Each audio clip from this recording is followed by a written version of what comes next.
Welcome to another source video. Here we've got a RAV4 that we've done an upgrade here.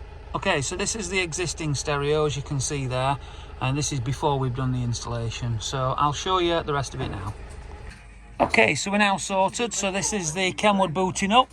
We've managed to retain the existing steering wheel controls, as you can see there. So I'll just touch the screen to like that. So now what we've got with this vehicle is we've also managed to retain the factory reverse camera. So what I'll do with this now is I'll just pop it in reverse and show you that working. Right, okay, so there's the reverse camera on, and obviously we're in reverse gear. And then if we take it out to reverse, then that's back through to normal. Some of the functions and features on this stereo, which is really good. This has got Bluetooth calls, Bluetooth streaming. It's got a USB, which we've mounted in the glove box here. So that actually then closes up and out of the way.